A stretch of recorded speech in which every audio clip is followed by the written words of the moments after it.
Anyhow, so yeah, my birth story. So, so I kind of had like a super wicked amount of drama from the very get-go. My poor, poor mother. So a month before I was even born, my mom lost my father. He died suddenly in a ridiculous accident. And then, and she almost miscarried, actually, because of the stress of losing her father. So I almost didn't get born then. And then, my mom actually called me her miracle baby, because I almost didn't get born. So then, my mom was a real sexy, hot mama when she was our age, or my age. She had this like little red sports car. She was really super proud of it. And she was I was born in January, and this was probably 2 weeks after her father died. And she was going over a bridge, and it was really slick, and she was careening off the bridge. And my mom's a religious person, I'm kind of not, but she freaked out, obviously. I mean, she's about to die.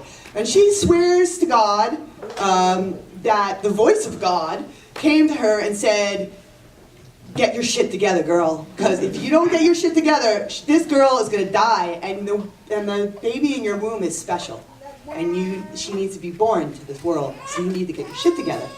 So she did, and she saved her life and mine. The officers were completely spellbound that she didn't die because the car was literally halfway off the bridge. So I almost didn't get born then. And then when I went to go into the delivery room, there was complications with my birth. I was born, I was a classic breech birth, a Kimbo breech birth. So I was born like this, guys. Yeah, as first. Yeah, so that's why when I say it's weird that I'm being shy, because I'm not. So, really. I had an audience baby when I was born, that's right. So, I was born in a teaching hospital. I was born, like, in this area. And so they wanted a whole bunch of interns to come in, and they said to my mom, she wanted a natural birth, but they said, "Hey, is it cool if we bring these interns in?" And my mom, being a scientist, was like kind of oddly wicked excited about this act. Yeah, she's like, "Yeah, cool."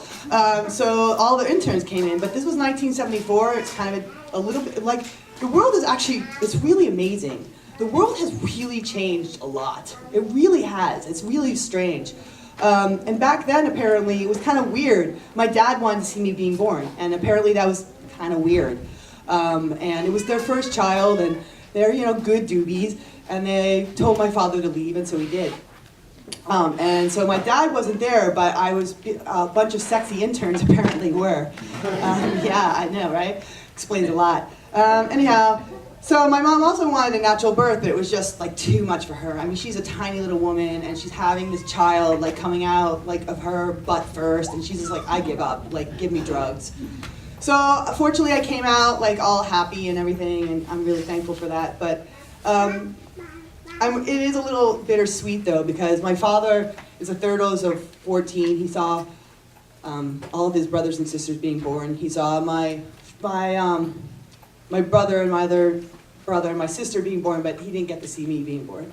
And it always makes me really sad because he feels kind of bad about it. He jokes that, like, "Oh, I know all these kids are mine, but I don't know if you're mine because I didn't see you being born." And I have to say, "Daddy, just look at my pretty blue eyes. You know I'm yours, and I'll be yours forever." And then we give each other a hug. So anyways, that's our story.